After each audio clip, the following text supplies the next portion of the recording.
Yo, what is going on, guys? I hope you are all doing well. So on today's episode, we are going to be responding to a video from Manosphere titled Desperate Woman Cries After She Got Rejected by Chad. And depending on how the time goes, we might also take a look at a brief Reddit story of a girl who is 45 or 46 years of age, and she is still unable to find love. So guys, without further ado, let's just jump right in. Don't forget to leave your thoughts and your comments. I don't want to leave you.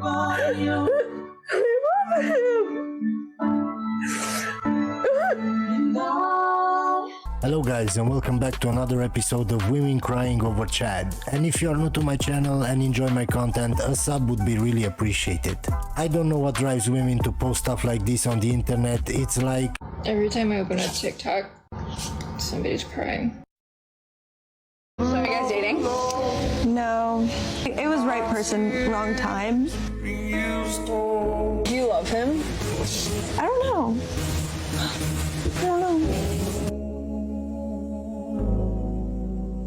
I feel like we'll find each other. I don't know how long it's gonna take, but I hope so.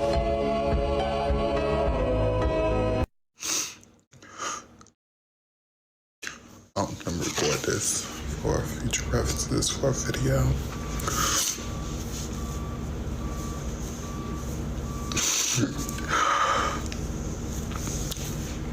That's gonna make a good sad video later on.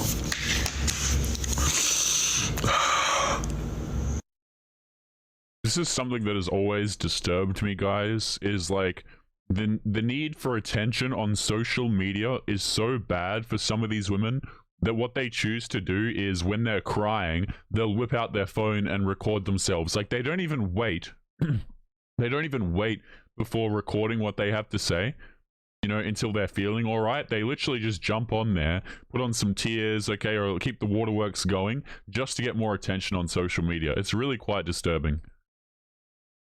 You want to know what one of the worst feelings in the world is?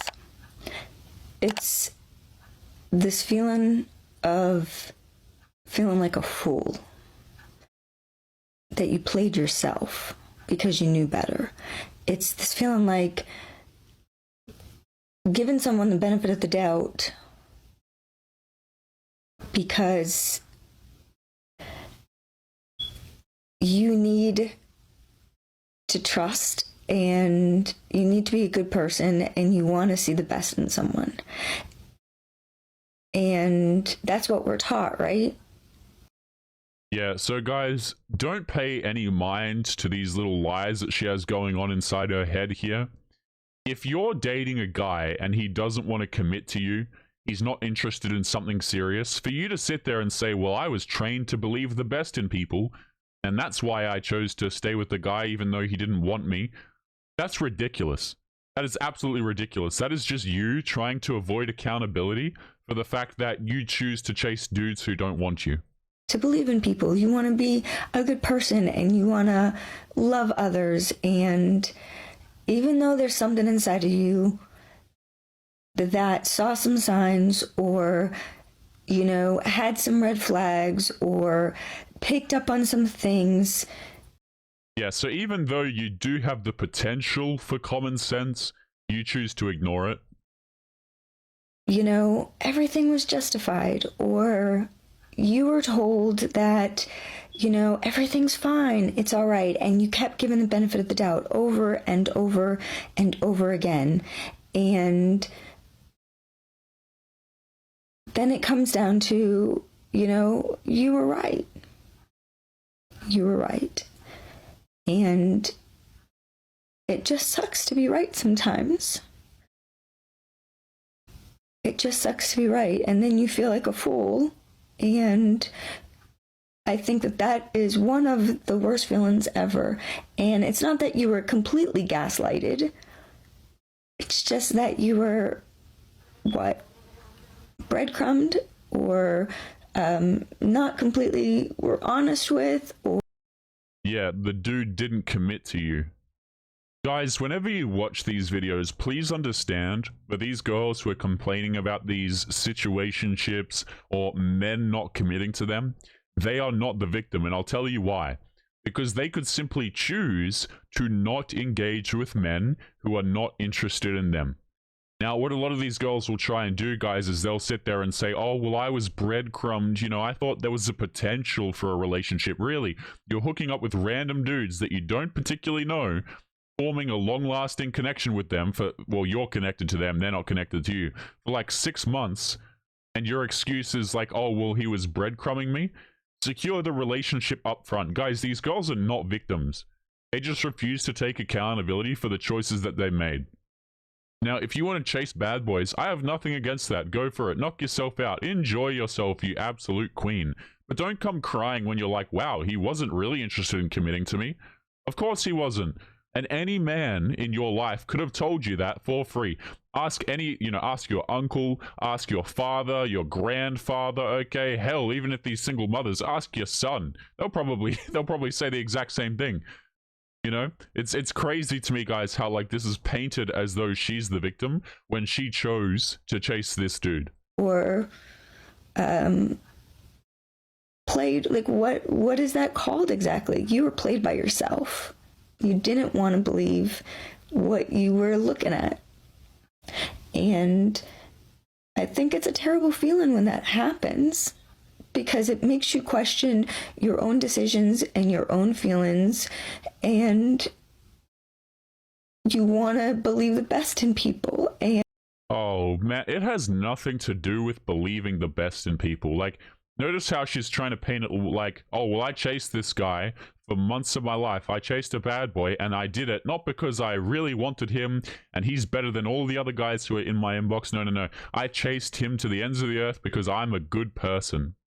Get out of here, man. And then when other people come along, you question everything, and you question your own intuition and your own decision making. Yeah, so this is rationalization. So when men actually come along who do care about her, who would give her a future relationship, you know, who would be happy to spend time with her, have kids, whatever.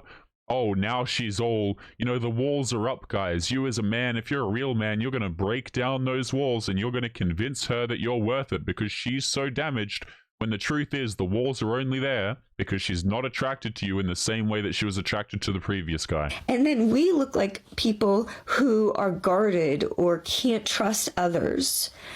And it's hard because other people have to atone for the sins of others, and that's not fair either.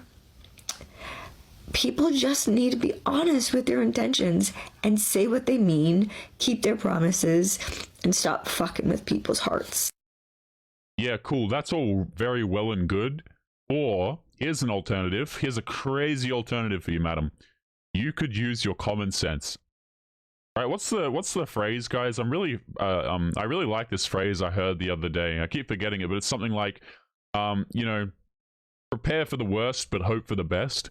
Don't assume that every guy is just going to... A lot of these guys just want to have fun. It's really obvious, you know? Yeah, they'll say, oh, yeah, maybe in the future we'll go out for dinner or something like that. So anyway, do you want to come over tonight? Like, use your common sense, madam.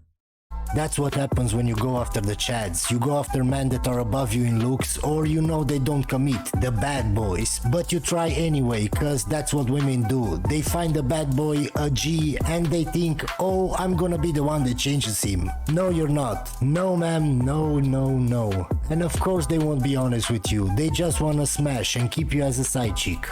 And then what do? They start crying on TikTok. They want more attention from other guys. Yeah, and you know what? They want more men to feel sorry for them.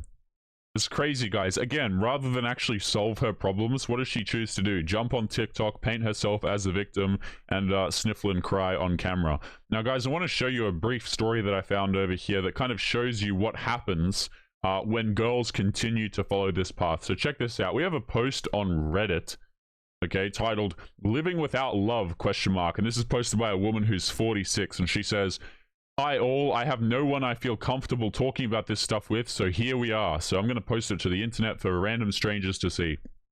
She says, "I'm a 46-year-old female. I'm single, never married, no kids. I've had a handful of substantial-ish relationships, but nothing crazy, lol. I've only lived with one boyfriend and a gazillion years ago, and it imploded within 6 months. All I've ever wanted was a true, meaningful partnership," she says. "A good love, another half, someone to share my life with. It feels like a daily source of devastation to me that I don't have that, and that I don't think I ever will." She says, "I feel like a failure, like I'm just biding my time here, and that I have no purpose without finding this kind of love. I don't think I'll ever be happy without it, which sucks, but it's true. Please don't tell me to work on my self-esteem or love myself first, etc. I know all this. I've been in therapy for years." Man, people, you know, these girls who are like, spend years of their life chasing bad boys and never actually have a serious relationship. She says that she had like a couple, but, you know, who realistically never have a serious relationship. These therapists must make absolute bank off of these women. She says, "Nothing changes when it comes to how sad I feel without the love in my life. How do people live without love? I especially want to hear from others like me who desperately want it but have not yet found it.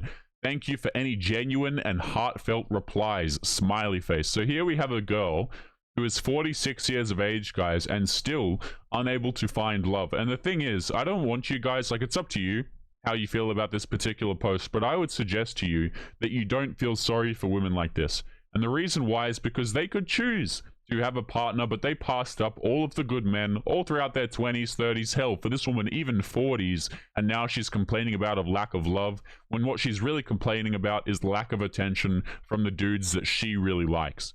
Guys, we are going to be leaving today's episode there. Remember to leave your thoughts and your comments, and as always, guys, make sure to take care of yourselves, and I'll be seeing you all in the next episode. Peace. Yo, what is going on, guys? Past Taylor here. Just want to say thank you if you made it to the end of today's episode, and also to say a little bit of an announcement. We are going to be recruiting more members to Fiend Gang, so if this is something that interests you, you want to be a content creator, make sure you check out the link in the video description. It's going to be somewhere near the top. There's one for a creator application, and then also if you're someone who makes music, if you make beats, we're also looking for someone who can make beats for the channel as well. So if either of these interest you, make sure that you check them out. And as always, guys, just again, make sure you take care of yourselves, and I'll be seeing you in the next one for real this time. Peace.